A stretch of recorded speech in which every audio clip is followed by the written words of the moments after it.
Bonjour et bienvenue sur iOweb TV. Aujourd'hui, j'ai le plaisir de recevoir Sébastien Catelin, fondateur de CS Conseil. Bonjour Sébastien. Bonjour.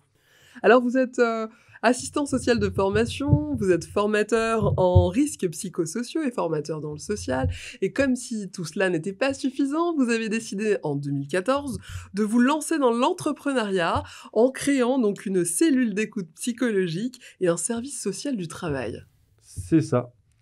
Parce qu'aujourd'hui, dans le monde du travail, on parle de RSE, on parle de RPS, on parle de QVT, qualité de Et vie au travail, de d'accord, bien-être au travail. ok. Et dans cette partie qualité de vie au travail, il y a toute une partie qui est sur l'équilibre entre la vie professionnelle et la vie privée.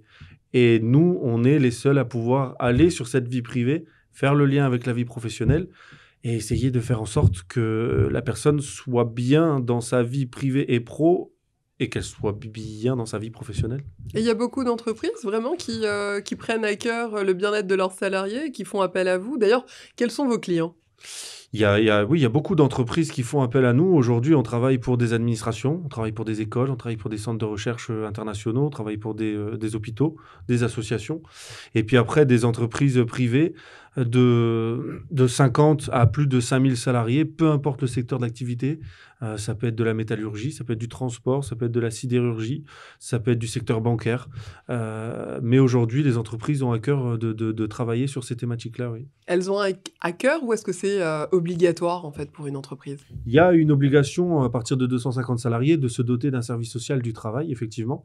Après, on intervient aussi pour des entreprises plus petites. C'est une minorité, mais on peut avoir des entreprises qui sont confrontées au décès d'un salarié, par exemple, et qui ont besoin d'un accompagnement de la famille ou des collègues. Mais principalement, on intervient pour des grosses sociétés. Vous êtes implanté où?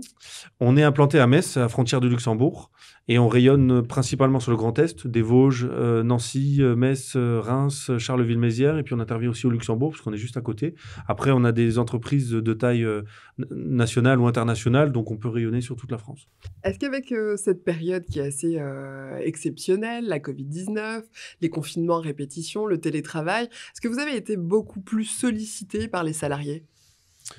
Oui, alors il faut savoir que dans la Première Guerre mondiale, il y avait déjà ce qu'on appelait des surintendantes d'usines, qui étaient déjà des femmes qui s'occupaient d'accompagner les ouvriers et les ouvrières. Donc notre activité est une activité relativement ancienne. On a toujours été beaucoup sollicités, mais effectivement, pendant le premier confinement, moi j'ai eu beaucoup d'échanges avec des médecins du travail, avec des dirigeants ou avec des DRH. On savait qu'il allait avoir un effet psychosocial post-confinement, ce qui s'est malheureusement avéré, hein. Il y a eu une augmentation des séparations, des divorces, des arrêts de soins, notamment par rapport aux addictions. Et donc oui, on a eu beaucoup de sollicitations post-confinement par des entreprises, soit pour mettre en place des services sociaux du travail ou des cellules d'écoute psychologique, parce que les entreprises ont à cœur d'accompagner leurs salariés par rapport à tout ça. Et qu'est-ce qui vous différencie aujourd'hui de vos concurrents? Je dirais, que c'est déjà l'expérience, hein, qu'on a pu, détailler au départ, mais le fait d'être, moi-même assistant social du travail, je connais un petit peu le métier. Je suis intervenu pendant de nombreuses années pour de très grosses sociétés. Je suis aussi formateur dans le social, formateur en entreprise sur la thématique des risques psychosociaux. Je suis aussi secrétaire général d'une association nationale, donc j'ai des collègues au niveau national dans les DOM-TOM. Donc c'est la connaissance du métier, la connaissance des entreprises, c'est l'expérience, l'expertise, et je dirais que c'est la volonté, en tout cas ma volonté à moi, c'est de faire un travail de qualité et pas de quantité, parce qu'en accompagnant bien un salarié, s'il est bien dans sa vie personnelle, il sera forcément bien dans sa vie professionnelle et ça aura un impact positif sur l'entreprise. Donc on est une entreprise au service des entreprises. C'est joliment dit. Sébastien, merci d'avoir été avec nous. Je rappelle que c'était Sébastien Catelin, dirigeant de CS Conseil.